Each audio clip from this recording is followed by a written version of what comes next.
Welcome to Let the Quran Speak. I'm here with Rabbi Yisroel Dovid Weiss. He supports Palestinians, and I'm going to ask him why that's so.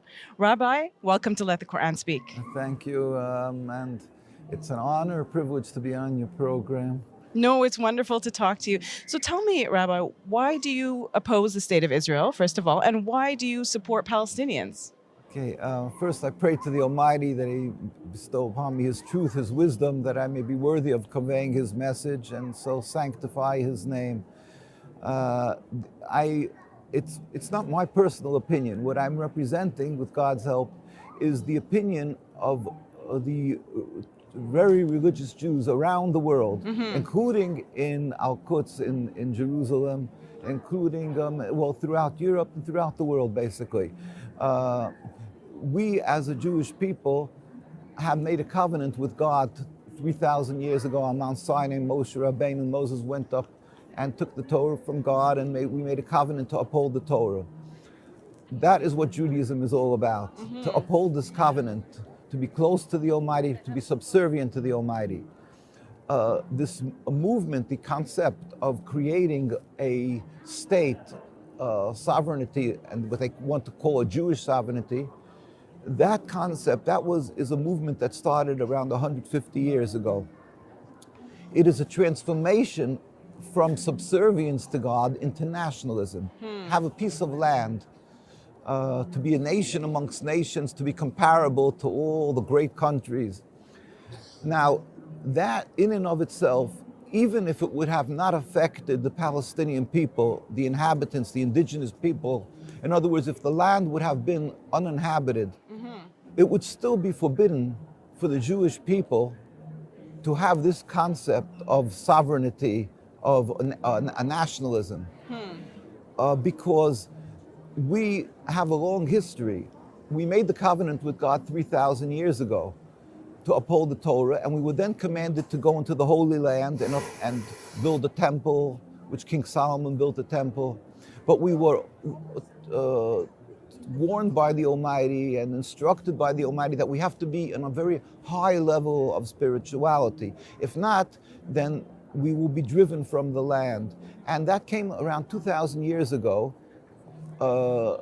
The Romans and the Greeks, they came, they invaded the Holy Land, and the Jews were driven from the land as a nation.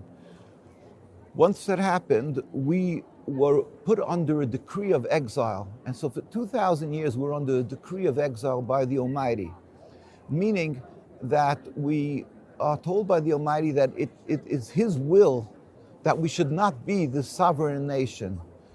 We should be loyal citizens in every country we're residing, and we should not attempt to return en masse as a large group of people, or try to recreate even one small 1 inch, 1 centimeter of a Jewish sovereignty, because it is like medicine from God to break our haughtiness. That's what we believe.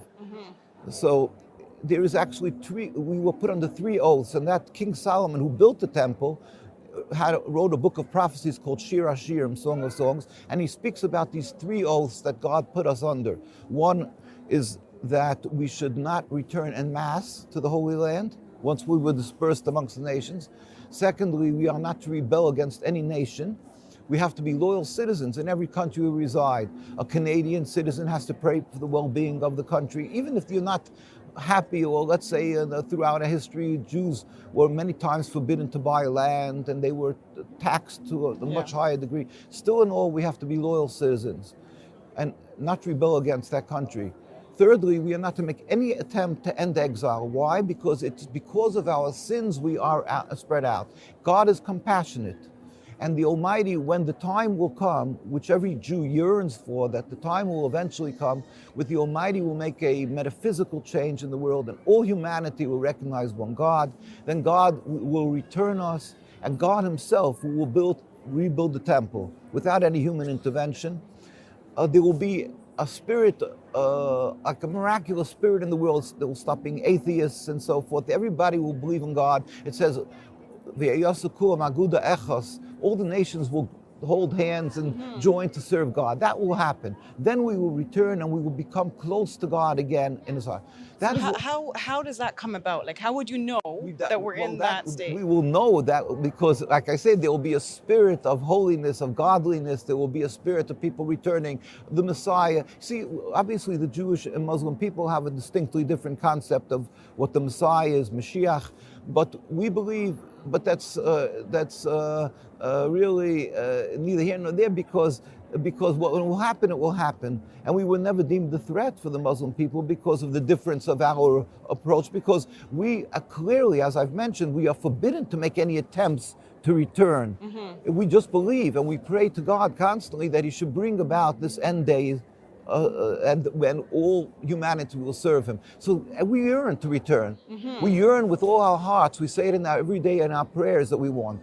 But we haven't. For 2,000 years, we patiently wait and we serve God, upholding the Torah, the covenant, in every land where we are, being all citizens and so forth.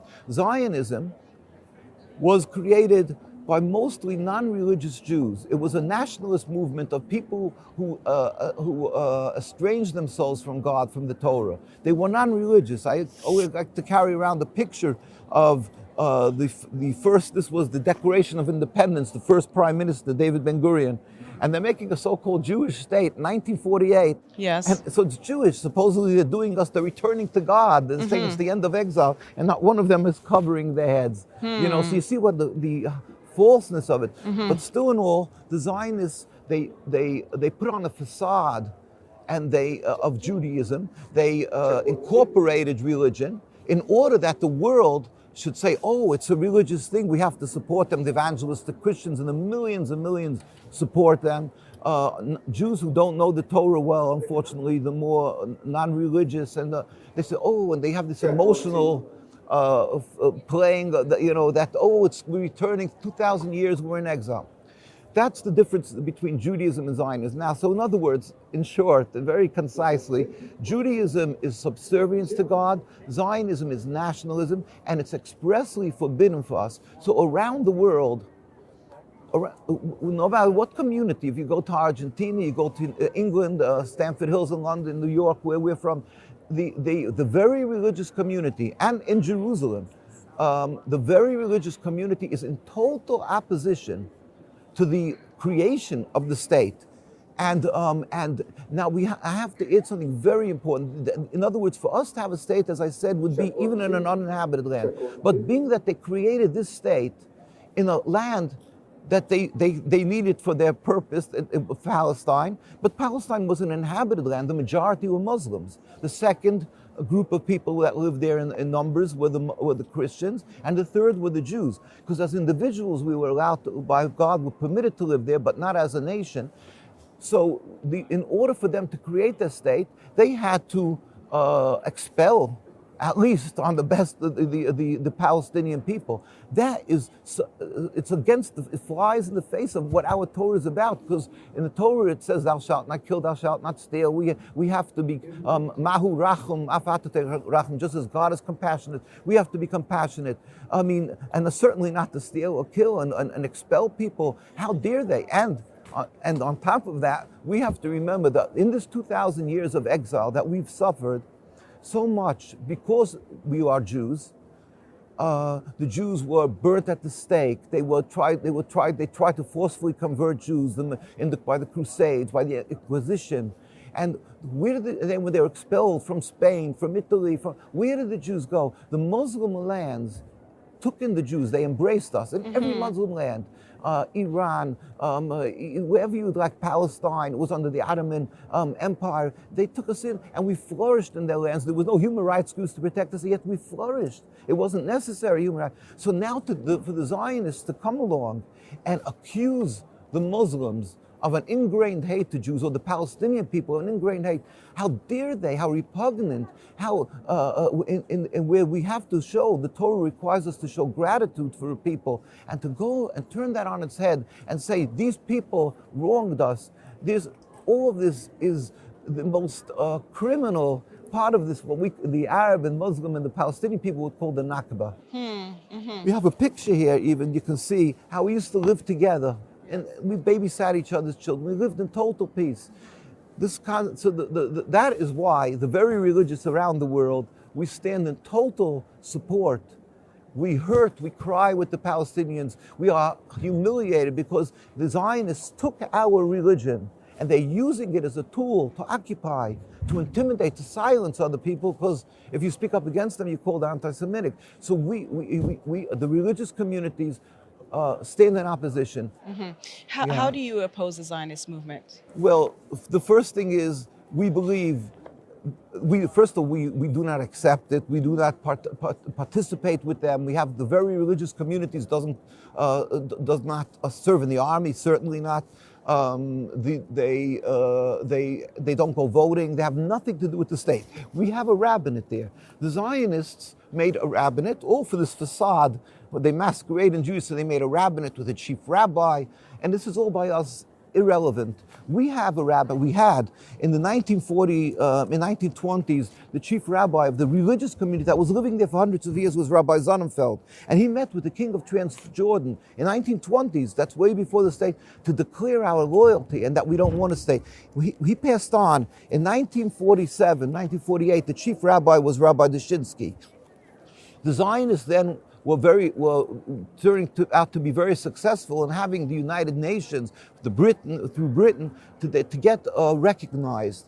So Rabbi Sonnenfeld, Rabbi Dushinsky, of blessed memory, this is the records of the United Nations. In 1947, a declaration before the United Nations, he said, "We furthermore wish to express our definite opposition to a Jewish state in any part of Palestine." This is the very religious, representing the religious Jewish community, says we don't want a Jewish state. And these people are imposters, the one are doing it.